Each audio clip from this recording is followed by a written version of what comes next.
We are going to be at the Hiram House Camp. But it's a glamping experience. We're going to have a comedian. We're going to have paint and sip. And we're going to have what we call our healing circle. The scavenger hunt. We'll have photo opportunities. Food. Line, we want you to line dancing. It's going to have your cowgirl costume. Have a fireside chat where people might want to express something. In our healing room, you can leave prayers on the wall. We can, intercede and pray for you. And then on Saturday, we're going to have our comedian, the line dance, and that's the laughter, fun part. And then Sunday, we want to send you home with the word. Okay. Once again, you guys do excellent work, and I think it's just benefits the city as a whole, and it benefits us as a culture. We just moving in alignment. We are moving in alignment. We really want people to feel celebrated and loved on, because I think that sometimes that's something that's missing. And it's not about any of us. It's not about us. It's bigger, It's way bigger than us. Grab your friends or come by yourself. Just come, hang out, and yes, you will definitely be welcome from the time you get out of your car to the time you leave. I can believe it. They don't understand. Oh, they understand that. I really understand that. They don't understand. I really understand that they.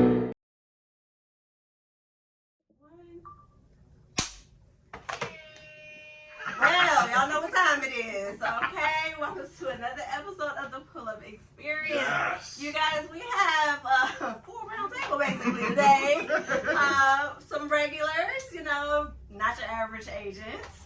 And your girl Britt. And then we have special guest. El Presidente. No stranger to the Pull-Up Experience. That's all right. Guest co-host today. Yeah. And then we have our phenomenal entrepreneur, community artist extraordinaire, Mr. Jono. Welcome to the Pull-Up Experience. How are you? I'm good. Thank you for having me. Yes, Thank you, brother.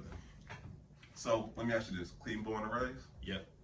Born and raised. You had to say what hood you represent. What hood you represent today? Larchmere, not a hood. That's Heights. Larchmere, not a hood. Like my backyard was Shaker Heights, and my front yard was in Cleveland. So I can't claim no hood. So I was in between everybody. I hung out with everybody. I've been saying this for the longest. Shaker. Everyone who we have on the show is an entrepreneur or just a creative. So I don't know, something to water over Shaker or something like that. But I promise y'all, man. Shot Shaker. Yeah, it's a lot of crazy people. Definitely. Absolutely. Definitely. So I like to start from the beginning, man. I believe a journey always has a beginning. So growing up, were you always the kid that was out there with doing the S's or whatnot, or doing the 3D square? Where did artists where did it start, bro? So my dad is actually a tailor. So like I've always been around like artistry and just people that use their hands and use their creativity. My mom, she makes quilts, so it was like I was always in an environment where I watched people create. So it was just like a natural thing for me. But like growing up, like I played football. Like that was my thing. Like a lot of my friends didn't even know like I drew anything until they came to my house. They came to my room. It was like, oh, you drew this? You got pictures up? Because you a kid, you don't tell people you're an artist. You know, like drawing. Right. Like, Back then, I play football. I do this. right. You know what I mean? So it's like you had to kind of keep that image up. Like so, I didn't really expand like on that and have that type of like expression in myself till I got to like high school, college, where everybody was kind of like, oh, you do this, you talented, all right, so I definitely was a straight football player. So when people see me now, they're like, man, where the hell did this come from? And it's just like, hey. But it's always innate inside of you. Yeah, it's always inside of me. Like it was one of those things that I did to like kind of calm down. Like if long game, stressful, whatever it is, drawing was the thing that I could sit down and do, and I didn't care, who liked it. I didn't make it for anybody. I just made it for me. It was my release. And so from there, it got me to this point where people started looking at it and it was like, oh, I like that. That's dope. It makes me feel these types of feelings. So now they can share in that process with me. That's dope, bro. I love that, man. That it's like, they say, you developing your full person before you even like 5 years old. You are who you are before you got here, right? So I love that you had that art inside of you, literally given to you, right? Yeah, in your home. For sure. But, your gridiron dreams, man, like, tell me about that path. I know you went to Cleveland Central Catholic, big football school, and then you went off to college, but like, what's that arc from, all right, I'm all football to the day I know this gridiron thing is over for me. And you find your way back to the thing that you was doing in your room and not telling nobody. That's exactly how it is though. Like, so football, like that was everything for me. Like through, I want to say 7th grade all the way through college, I was like, football is what I'm gonna do. I didn't care if I made it to Canada, arena football, wherever. I was like, I'm playing for somebody. I'm gonna play for somebody. And so, like, going through that time, I got to college, I want to say my junior year, I got into it with a position coach that I had. Okay. And literally, they stopped playing me. So I was a starter as a sophomore. I was second string as a freshman. I got into it with my position coach, did not play my whole junior year. That's so crazy. When that happened, and the one thing like your identity is based on gets snatched away from you, you kind of like, dang, what am I supposed to do now? Wow. So like that was probably a really low period for me where I started to realize that football didn't have to be everything. And so in that time is when I started getting more into the things that like fed me emotionally, fed me spiritually, because when all you know is the football player and you don't have that, and now the people that was rocking with you, and hey, they buying you them drinks at the bar now, everybody like, you ain't playing now. So it's like the whole thing kind of changes for you. So with that happening is when I started to realize like, okay, I can do something outside of football. I still love the sport, you know what I'm saying? It's still my favorite thing to do, but I was just like, I don't really need it. So by the time my senior year came, I started playing again, but my focus was a little different, you know what I mean? So now I started figuring, okay, I ain't playing a whole junior year. They gonna look at it and say, why you didn't play, all this type of stuff. You know, they think about that when trying to get scouted. So I was like, them dreams probably won't happen. And do I really want to chase that right now? My hip hurting, my back hurting, you know? So I had to make that pivot, man, and start, you know, looking into other things. What I love about it is you talk about your dream, but in that situation, somebody else literally took a dream away from you. And the thing that you do now, can't nobody take that dream away from you. Can't nobody take that art away. So I'm sure that's got to be empowering. Oh yeah, for sure, because it's not one thing that if somebody can come up and say they don't like it and it won't ruin everything. Like that's so, great. It's when you get to create, you got 1,000 people that can look at it, you got 100 people that can look at it, and you may have 5 people that's like, I extremely love this piece. It speaks to me in this way and that way, and those are the people that I do it for. Because as long as 5 people are impacted by it and it lifts them up, it elevates them, it gives them some type of joy, I'm good. Everybody else can hate it, you know what I mean? That's dope. So what position you play real quick? So I played receiver. For a minute I played running back in college, but strictly receiver, outside slot, kind of moving around, could do a little bit of everything. Fast. I wasn't fast at all. I was quick. I was more quick than fast. Okay. More quick than fast. That was different. Yeah, more quick than fast. So let me ask you this. With that being said, we have had a lot of great artists on the podcast. I know I always want to know about the creative process because everyone has a way to get in their mode, to get creative. What would you say is your process to get in your creative mode? Music. Your favorite album? Or is this genre altogether? Not really. It just kind of depends. Like I listen to a lot of like 70s music, like funk. But my dad used to be in the basement sewing, and like I could just hear that same music. So like it kind of puts me in like that same zone. I listen to everything though, but definitely 70s music. I like more of the calm rap. I don't like a lot of trap, so I listen to a lot of like lifestyle rappers like Currency, 30 June. You know what I mean? Stuff that kind of you know, stuff that keep you motivated to like go do more. Like that's a lot of what I listen to. So a lot of music and really just watching TV, anime, cartoons, like the usuals. And the same stuff I did as a kid and I got inspired by. And then my job, like work that I do outside kind of inspires me when I create my pieces because I'm hearing a lot of different stories. And when we work in the community engagement, you meet a lot of different people. And so those stories kind of get formed in some of the characters that I create. And on the, cause you brought up anime, and I went through some of your stuff. It's pretty dope, man. Yeah, I appreciate it. I was looking, I was like, hey, this looks real manga, anime inspired. So, absolutely. I ain't about to pull your card or anything, but top 3 animes and which ones are the ones that gave you like, I can draw like this, or this is where my style is coming from. Top 3, Naruto, just because of it's a real classic. It's a real story. Like okay. People die in there, they're not coming back. They're not getting wished back. You know what I'm saying? Yeah, okay, all right. Real life shows you what pain feels like is Naruto, so I gotta have that as number 1. 2, I would say Soul Eater. A lot of people are not hitting Soul Eater. Read the manga first. That's how I know you deep in the anime right there. You know what I'm saying? Read the manga first and then get into the anime. Because the anime is real short, but Soul Eater is super dope. And I'll probably say Fire Force. Okay. Fire Force is super hard too. Yeah, So, yeah. You authentic. Yeah. You about that life. I'm in it. That's what's up. So let me ask you this then. Let's talk about those first couple of drawings, like when you first started out, because everyone sees them now. But let's talk about those ones that no one seen but you or whatnot. Oh yeah. Let's talk about how you develop your style, because like just like anything else, you know what I'm saying? I know it's in practice. Let's talk about the first ones. So my first ones. So when I started doing this, like seriously, was probably 2016. So I graduated college 2015. And then that's when I started like pursuing it. And that was a big shout out to Jada, who does Destination Dream, Indie Media. And she was in Kent, Ohio. She was like, hey, come to Kent, do a show. I was like, all right, it was called Indie Vibe. So I was just like, all right, cool, I'll come out there.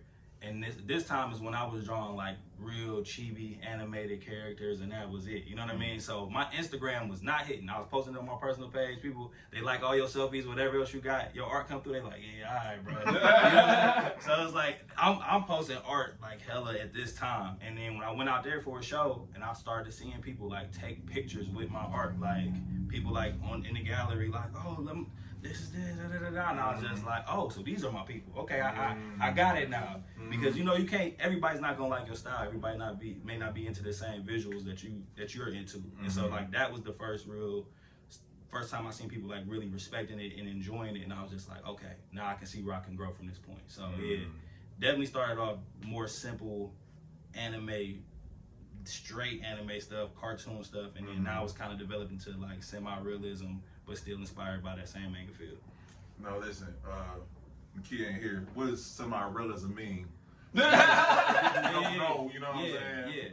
So semi-realism is basically when you could tell that the same human forms or realistic shapes are there.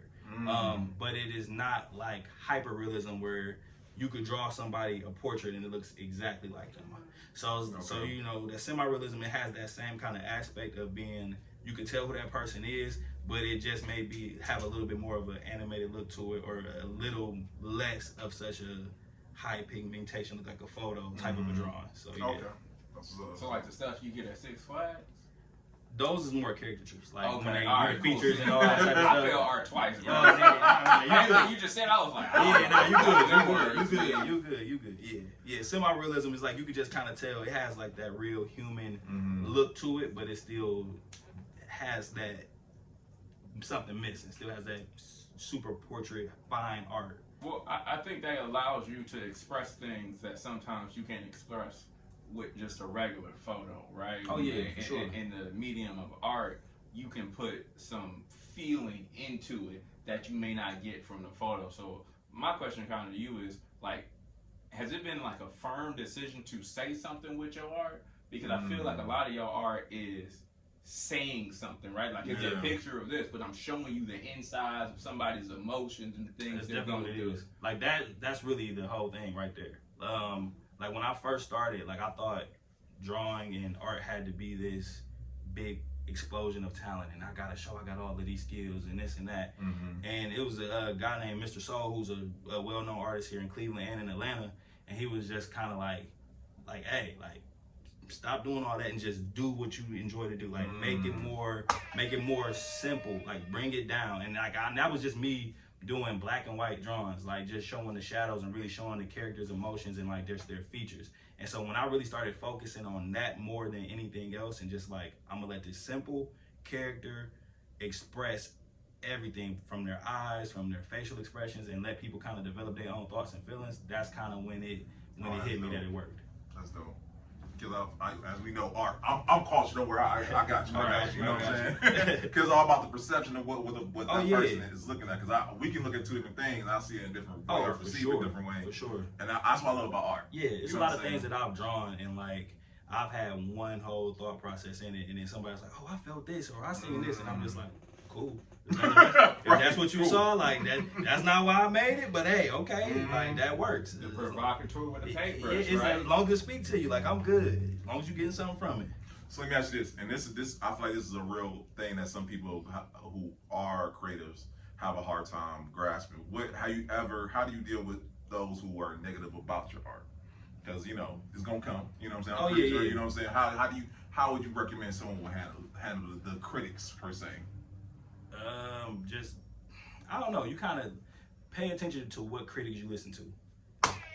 So if I get criticism from a certain person or a certain critique that has an impact on me, I'm gonna listen to it and I'm gonna say, okay, I can see how you said that. Where can I fix this or where can I change that? But everybody that just has an opinion, like I'm not listening to that. If you don't like it just because you like, why it looks so cartoony, why I look like, because that's how I draw. That's how I express myself. That's what I like to do, and that's what people like. I don't listen to that type of stuff. But real, actual critiques about, this could be a little better here, or just the actual visual fine art, aspect of it all. I listen to those people all day long because that's not really a critique. That's just you trying to help me elevate. That's good. That's not just for artists. That's for just overall. Yeah, for sure. That's good. That's good advice right there. So, who's been some inspirational artists that that you would contribute some of, like, just your abilities and just kind of wanting to? I would say Paper Frank is an artist out of Atlanta. He really inspired me. He really inspired me a lot just from watching showing up what he did on Instagram, and just really I just go on Instagram. Like it's so much motivation and inspiration on Instagram from all these different artists. It's a lot of Cleveland artists that are inspiring, like Krista Freehands, like I said, Mr. Soul, Dante. Like, there's a lot of super dope artists that are just like, that I bring myself around, and I'm just around and watching them do their thing. It kind of like pushes me and just motivates me to just keep going. So yeah, we always I'm saying we like I be here. That's crazy, bro. No, come on, bro. That's crazy. This is not my seat. But no, we always talk about, at least up here, and a big part of the pull up is Cleveland network and community amongst business. I've been privileged to see that there is also a burgeoning art community, particularly Black art community. Yeah, for sure. People don't know we got the second biggest theater district on the East Coast, really, here in Cleveland. Talk that stuff out.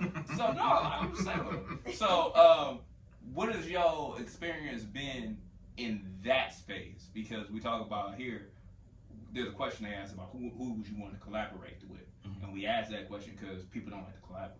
Oh yeah, at least in our city. So how have you felt in this art environment in Cleveland? Yeah, I think that starts back with like Jada. Like, I grew up where like she lived down the street from me, and so like for her to be like, hey, come do this show in Kent, where I had never did an art show. All I was posting on Instagram. Like, that was like the first time that somebody really like, come on, I got you. I'm gonna bring you into something I'm already doing. And then from there, it's just like, she connected me with people, like connected me with Dave from Deep Roots, and then connected with Dave. That's how I got connected with Soul, and getting connected with Soul is how I met Krista and all these other dope artists. And so it's like, when Dave's one at Red Lion Tattoos, like when you meet, like when you surround yourself with good people, and I guess you kind of bring the energy of like, I'm trying to learn, but I'm also trying to help y'all do whatever y'all got to do, and you do it without without an agenda. It makes everything a little bit more organic. You know what I mean? Like, I look at them now as like those are my people. Like, that's family. Like, okay, y'all doing the show over here. Rather, I'm in the show right now. I'm coming. I'm supporting. If y'all need help setting up, all right, I'll help set up whatever you need me to do. And so I just been blessed enough to like really be around artists and just like mentors in the game who just like, hey, I'm gonna show you. You can listen, or you don't gotta listen. Whatever you do, it's on you. And so my experience has been cool, man. But that's just my personality though. I'll go in every room. I ain't trying to be the star player. You know what I mean? I'm just trying to get in where I fit in, wherever I can help at, wherever I can learn the soak up game. That's what I'm gonna do. An agenda can sometimes be the enemy of association, of affiliation. Oh, for sure. It puts up a barrier. So I want to give you credit, because in a space like that where there is, of course, competition for all these things, for you to be open, that's a credit to you. You know what I mean? Just as much as people who willing to bring you in and get your first shot. I think too, that's because I don't look at art like a competition. Like football is competition. Football is like, hey, you either gonna win on this player, or you gonna lose. Either your team gonna win, or you gonna. With art, it's not like that. So it's like, rather I have 5 people who love my art and want to be all over it, and you got 100. That's fine. you can have your 100. I still take my 5. Like, Ooh, come on, like people don't. It's like people don't realize it's like some of the best movies ever and stuff are cult classics. Absolutely. And they're literally called cult classics because a lot of it's not mainstream. It's just like, hey, like a small group of individuals know how amazing this movie is and they bolster it up. You know what I mean? So it's just like, nah, give me the cult classic all day. Y'all can have the mainstream popularity. I'm good with that. I like it. So I met you. Shout out to Walt and Get Up There. Oh, yeah. Real dude. We were down there and whatnot, and you were talking about what you do with the kids. I'm like, that is dope right there. Yes. And I want to talk about your organization and how you said in the beginning of the episode, you're helping heal through art and whatnot, man. So I want to talk more about that. Yeah, so I was with Right Direction. Right now I'm working with the city of Shaker. I'm doing something completely different, but Right Direction is still like my people still there. Shout out to them, love them forever. Still working with them.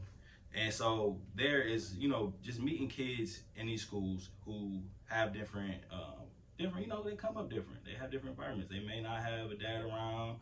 Mom may be busy. They may be dealing with behavioral issues. And so we were able to be in those schools and like really make an impact. And it was really doing case management, but there's a lot of different ways that you can impact them. And for me, it was always trying to draw with them, having those conversations while we're creating art. Because you gotta sit down with a kid and it's like, oh, just talk to me about what's going on. They may not know what's going on, but as I draw this picture and my mind is off of whatever, I may open up more. And so I seen like that's something that really worked, and so that was always a technique that I love using. And then for our summer program, they would bring me in to just do like art with the kids and kind of just coping skills and teaching them different ways to just cope with different emotions. And so watching the kids that it would be funny because the kids that you would think weren't into it or didn't care about it would be the main ones when I'm done. Like, hey man, I appreciate that. When you coming back? And I'm like, oh, you liked it? You know what I'm saying? So it's cool. Like just so having that impact and just showing kids that it's okay to enjoy art, enjoy theater, and do other things and learn other things is really, really important to me. And showing them how they can cope with whatever they're going through by using those outlets. Absolutely. So is that your like passion of advocacy, is being with the kids and impacting that next generation? No. Look. I love the authenticity. Take your kids back. And so I love the kids, but for me, I think my passion is just more of engagement. Like I just love engaging with people. So any form of engagement that I can do, any people, whatever that need me when it comes down to, hey, this is what we're going through, this is what I'm trying to express, and I can be in the form of advocating for them. That's what I love doing. So it's not just any particular like kids, adults, mental health, whatever. Who's in need? Who's saying we're struggling right now? Who's marginalized? Who's the people that need it? Like somebody just to be there for them. Yeah, you got a servant spirit, man. Yeah, so that's just me, man. That's me. So let me ask you this. So we went through an era of NFTs. And I don't know if they fizzled out in the art world, but I know for me, don't tell me nothing about NFTs or whatnot. My question to you, where do you see the future of art going? Because as we're going into the metaverse, we're going to these different avenues. Where do you feel like art, the canvas is going next? I don't think you're gonna be able to run from NFTs or anything digital. I think we're just going to a digital world. You know what I mean? So there's still gonna be a group of people who love everything being traditional and on paper, and there's nothing wrong with that. But just the way that this future is going with production and how much easier it is to produce digital pieces and things like that, I just think it's inevitable for eventually digital art, digital prints, people owning stuff on their computer, metaverse, whatever, and just being able to do whatever they want with those reproductions is going to be something that you just can't deny. So like I try not to even worry about it. I'm like it's gonna be what it's gonna be, man. Just, only thing I'm gonna get is AI art. I was about to ask you. Like, so let's get to the controversy. Like on the AI art side, man. Like you can do stuff now in 30 seconds, video. We don't know none of these ads fade. We don't know none of these political pictures. Everything could be AI. So what do you think the value? And I think I know what your answer is gonna be. The value of real human created art is going to be when art becomes a dime a penny or a 10 a penny or whatever. I think it's because you need something that's gonna give real emotion and real feeling. It's like at the end of the day, it's like AI is AI, and it's like, but it's not. it still won't capture the essence of being human. And like those images that are created by AI at the end of the day are created from a database of art that's already out in the world. Oh, Come on now. even the AI ain't really artificial. Yeah, so it's aggregated. Yeah, right. So it's like at the end of the day, the human experience, that human emotion and human feeling, and being able to really go back and forth with somebody who's creating a piece for you is like something that like you can type that in to do this, and then you just gonna have to settle for whatever it creates. If you're talking to a human, I can make a little adjustment. It could be something this big, and I can do that because we're having that interaction. We're soul to soul. It's not me talking to a computer. So I just feel like that. I just feel like that like meat to meat. Nah. It's deeper, huh? It's deeper, brother. It's deeper. Soul, you don't want to do meat to meat with everybody. You want to do meat to meat with everybody. But soul to soul, you can kind of do that with everybody, but not meat to meat. Not meat to meat. And that was funny, man. That's a funny clip. I don't know. Let me ask you this, man. With that being said, if you can talk to younger you, what advice you get a younger you, versus what you know now, to younger you on how to guide them on their path to being a creative? Slow down. Don't try to figure everything out, and just let stuff take its course. I think and that was just in my life in general. Yeah. That's in life in general. That's like period. Man, listen, I'm 31 and I feel like I done lived 2 or 3 lives already just for some of the stuff that I've done that I should have slowed down in. You know what I mean? And so that's the biggest thing I would tell myself: slow down and just let things take the course. Don't try to always be in control of it. Just control what you can control and let stuff flow. What's your biggest challenge in your creative process, or just where you are right now? What's the thing that's like, if I could just get this out of my way, I'd be better off? Myself, it's probably imposter syndrome. For real. I was gonna ask you about that. Yeah, like, so I've done like some really cool things. Like, I've done a show in Atlanta at the Hidden Gallery. It's owned by a well-known artist named Maya Bailey, and that was through a connection here in Cleveland, of course. And so it's like, the biggest thing is like when you've done things and you know people know that you've done it and they look at you a certain way, I'm just like, I'm not that guy. Like, I'm still over here struggling with my, like, man, do I really want to put this out? Is this good enough? You know what I mean? It's like, and I don't have to compare it to anybody because I'm just always internal. It's internal. Like, I'm battling with myself of being like, man, is this good enough? Is this like, I'm my biggest critic at the end of the day. So I think that's the biggest thing. Imposter syndrome of just being like, hey, people cool to they rock with it, like, and it's all right. You don't gotta create for anybody else, like, just but yourself. Just keep doing what you've been doing. So I think that's the biggest one between artists and entrepreneurs. Yeah, it's the imposter syndrome. Yeah, because in both places it can happen like that. Yep, you can get your highest high like that. And then you gotta turn around and do it again, and you got that own pressure. I just had 400 people at this last event. I got 12 at this next one. Yeah, for sure. Am I who I think I am? Yeah. You know? Yeah. I got a reverse. I got imposter syndrome, son, man. I'm just being real. I just be like, that's crazy. That worked out. You know what I'm saying? Yeah. But let me. Me to me. I'm sorry. No,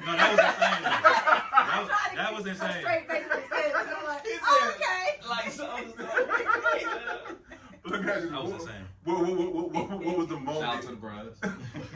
What was the moment where what was the moment in your career where you was like, not saying you made it, but you were like, this is the moment. Not saying you've been waiting for it. The moment you was like, okay, I'm doing what I'm called to do. What would you say that moment for you, or has that moment occurred? It hasn't occurred for me, but the moment where I was like, I'm on the right path, I'm surrounding myself with the right people, like I'm doing the right things, was that show in Atlanta. Because Atlanta's art scene is super, super crazy. Like, it's crazy, and the way that they collaborate in Atlanta is like the goal for what Cleveland needs to get to. Because they could, like, in Atlanta, it's love, and so like being at that show and just having so many people come in and instantly you see them walk in, they like, oh, who did that piece of that? And they're like, oh, you the artist? And like just that type of environment. And that's genuine way. Yeah, in a genuine plan. I came back to Cleveland, I'm like, hey, I can do whatever. I'm good. So that wasn't like a moment where I'm like, all right, I made it, but it definitely was a moment where I was like, okay, like I'm on the right path. Like I'm around the right people. Like I'm around some good energy that's flowing. I'm in the right room. So yeah, that was definitely it for me.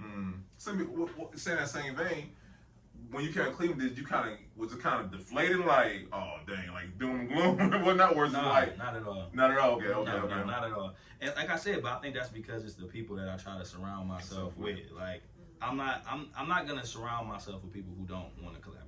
I'm not gonna surround myself with people who want to be the star of the team and who don't want to play a role. Like if I'm around you, it's because I think you're a genuine person, that you have shown me things, you have shown me love, you know what I'm saying? So it's like I'm just won't be around the who's or maybe who's popular and this and that. Like I don't want to be in that attention clicky environment. Like just be around people that I can really be like, hey, this is my dog. I can text them, I can call them, I can do whatever. If I see you out as love, like that's the environment that I'm trying to cultivate around myself. That's dope. You create your own tribe. Yeah, for sure. That's what's up, bro. Well, listen. And like I said, when I was at Ghetto Therapy and I heard you, I'm like, oh yeah, I gotta get that brother on the show. Why not, man? So I definitely appreciate you coming through, man, just sharing your story. Because once again, we've had creators on the show, but I love your art, by the way, man. I appreciate it. It gives me Love Jones / you know what I'm saying, the anime and whatnot. Yeah. Like the piece. That's the perfect. Hey, you know what? I'm taking that. I'm taking that. You know, that's just facts. That's You know what I'm saying? Like, to me, this is my perception. Like, it's telling the story. You know what I'm saying? And it's celebrating black love in a way, but this the essence of being black, but through the style anime or whatnot. Definitely. To me, that's it what definitely I'm is. It's super black, but it's super anime at the same time. Exactly. You know what I thought about them? I was about to ask you this because you're going to put it on your list. Is the Boondocks anime? That's a long debate. See, you really into it. That's an off-camera debate. That's long. That's long. But in the same way that was not a traditional American style. Yeah. But it told our story. Is kind of how I felt when I was looking at your art. Oh yeah, for sure. And I grew up in a house with art like that, so I definitely appreciate it. Because you know I'm a Toonami kid. Oh yeah. You know, so so immediately when I saw it, I was like, oh yeah, I need some of this. Oh yeah, raised by. I appreciate that, man. Yeah, for sure. You know, anime is a certain genre of, and you know, it's the particulars if you're talking to the real purists of it all. But yeah, man, it's a lot of stuff inspired by anime. There you go. It's a lot of stuff inspired by a lot of stuff. So titles is titles. There you go. Titles is titles. Title of the episode, by the way. Titles is titles. Yeah. So we talk about the past, talk about the present, talk about the future, brother. What does the future hold for you? What can we expect in the short term and the long term, man? Short term, just keep creating, keep connecting with whoever I can connect with, making art for whoever wants it, and in the future, man, we see where it go. I want to open up a art lounge. Is eventually what I want to do. I want to open up a lounge for just everybody that can just come chill, vibe, be around some dope artists. Have that, just everybody can be a creative thing. It's not like you have to have no real skill to do it. Just have an environment for people to just come in and create, unwind, and relax. So that's like an ultimate goal, and that's long down the line. There's a lot that got to go into that one. But yeah, but that's the ultimate goal. But right now, man, just keep creating art, keep connecting with people, and seeing where it go. It's working out, so I ain't tripping. Well, you know you gang now, so you know. Oh yeah, right, for sure. right. For sure. Yeah. So hey, listen, we want to make sure we celebrate and actually help when the vision comes to pass, man. I got you. So with that being said, y'all know we love asking these simple questions. We love asking these questions because every answer is like a snowflake. But as we all know, Cleveland has a reputation of not being collaborative. Yeah. And my question to you is, you've been in the Atlanta scene and whatnot. You've seen it. Not say it's a bad difference, we've seen the difference between the two. Yeah. How do you feel like we in Cleveland can help create a more collaborative effort here in the city? It's just a mentality change. I think everybody has to stop thinking that you shining or this person shining stops everybody from getting some light on them. You know what I mean? And so I definitely think it's a mentality change in the aspect of like, all right, look, if this ain't your time to shine, that's all right. Like, just make sure you let that person get their shine. It's gonna come back around on you, and just that crab in the bucket mentality. Like, somebody has to be at the top. It don't have to be that way. Like, everybody can stand next to each other, sit next to each other, and sit at the same table and eat the same food and never go hungry. And so it's like people just need to get into that type of mentality, because you gotta think we live in a consumer world. So somebody who likes this podcast may not like another podcast, or vice versa. Somebody likes my art may not, like another piece, or somebody that doesn't like it may love somebody else's. So it's just like, what's for you is gonna be for you. Like, it's cliche, but it's life. It's like, real. you're not missing nothing. You still got clothes on your back. You're not hungry. You all right? Like, just don't try to be that person that has to take everything with you. So just open up your mind, change your mentality. That's good, bro. That's good. So with that being said, I know everybody watches this podcast. You know what I'm saying? Mm-hmm. With that being said, who would you like to collaborate in the future? What entity, corporation? If it's a brand, New Balance for sure. New Balance. New Balance for sure. The New Balance make a comeback I wasn't sure about or whatnot. Yeah, I'm old, y'all. I apologize. You know what I'm saying? I'm still Jordan head. Yeah, me too. My apologies. They were the A6. Granddad shoes. The granddad shoes. That's why I said these coming two back. shoes. Yeah, they coming back for sure. What? So definitely New Balance. And You know it'd be dope. New Balance. Put your artwork on some shoes. I will buy those all day, bro. even if they give me a color scheme, I'll be cool with that. Even a color scheme, man, I wouldn't trip on that one. That will, you know what? We'll talk after work, because I'll commission you to take some shoes, put your artwork on them. I'll rock the shit out of them. I mean, stuff out of them. I'm sorry, Lord. That's how passionate you are. Yeah. No, because like in my older age, I have a plethora of Jordans and whatnot, and I like to differentiate minds between the next man's and whatnot. And same Jordan, but artwork on the side. I think that's for me. Sure. That's a win in my book. For sure, I got you. All right, we'll talk after work. Oh yeah, I got you. So New Balance. Anybody else? New Balance. And then hey, cliche. Anybody want to work with me? Yeah. Anybody got the positive energy, positive mind, I'm willing to work with, man. As long as it's not negative or no bull, I'm good. I'm good. Yes, sir. All right. So listen, when we talk about legacy for yourself, what would you like the legacy to be? Legacy, I would want it to be that you can be authentic in being you. And like they look back on my life or whatever, they can just say he did it his way. He wasn't stubborn in it. He allowed other people to help him figure stuff out, and also just be open-minded, but still doing it your way. Allowing that collaborative spirit to still show you and push you onto the right path. So I think that I would want my legacy to be that, and also that I just connected with everybody. That I showed everybody love. Okay. That's my biggest thing. That I showed everybody love. People meet me and they was like, "Oh, I can't stand him. He this way, he that way." I don't like that, cause you meet some people that leave the room and you like, man, I'm so happy.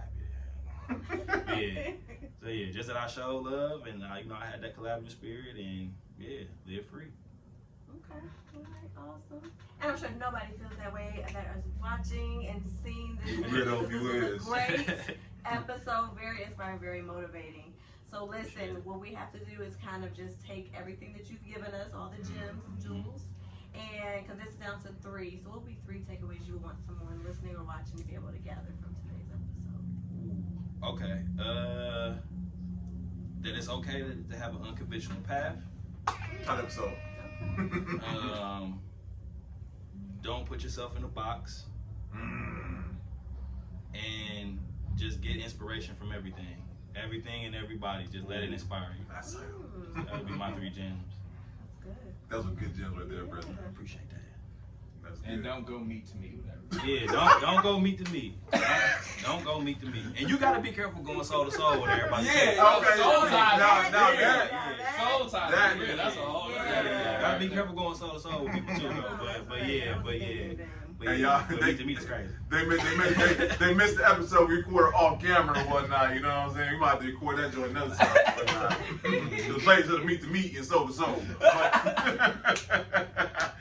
But brother, we appreciate you. And I find the most important question the whole interview: where can people learn more about you? Where can they get your artwork? Where can they just hit you up at? So Instagram, I am Jono Ponders. JONOPONDERS. All together. Jono Ponders. You hit me on Instagram for literally everything. I'm on there. So, So listen, you lazy people. Listen, you watch the episode, boom, right there, right into the show. It's right there. So listen, hit my man up, get your artwork, look at the artwork, ponder, get interpret art. Do yourself a favor and check it out today. Absolutely. Listen, we Appreciate you, brother. Appreciate y'all. Thank you for having me. Absolutely. So, guys, we got to pay some bills. Listen. August 31st, we will be at the South Euclid Wine and Dine Festival right here in the beautiful city of South Euclid.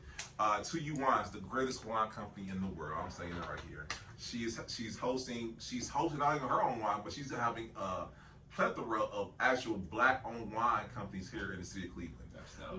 Absolutely. Fort Bishop will be having their great food. Our boy, comedian B Titty will be there emceeing. It will be live music. It's gonna be a vibe, to be honest. Great way to end the summer. Why not end it with us? And you know we'll be there. Do me a favor, get your tickets today. We would love to see you there. See you, Bree. Make sure you guys tune into my podcast, Beauty Told. Again, giving you weekly episodes, whether it be relational, lifestyle, or financial advice. Me and my guests are going to take those topics, expound on them, and again, just hope for overall positive changes for you. So I hope to see you guys there. Stay tuned. If you rock with us, that means you rock with Brittany. Stop playing. So make sure you go tune in today, okay? I'll present to you. What is the urban leader that coming up? Man, probably doing some other stuff that Brandon told us to do. I mean, we might do a panel or something. Hey, listen. We hanging out right now. Man, listen, don't play with me. I putting the president to work, man. I keep coming back too. Hey, listen. If you have not got a chance to check out his episode to see him on the panel, I don't know what you're doing with your life or whatnot.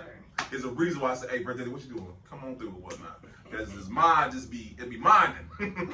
So do me a favor to do that today. Also, guys, as you guys watch the episode, right in the show, I need you to check out Steve, Bree, Michelle, the kid, Brittany, myself, every person who is doing great things for the podcast. I need you to support and check out their page. They're right there in the note.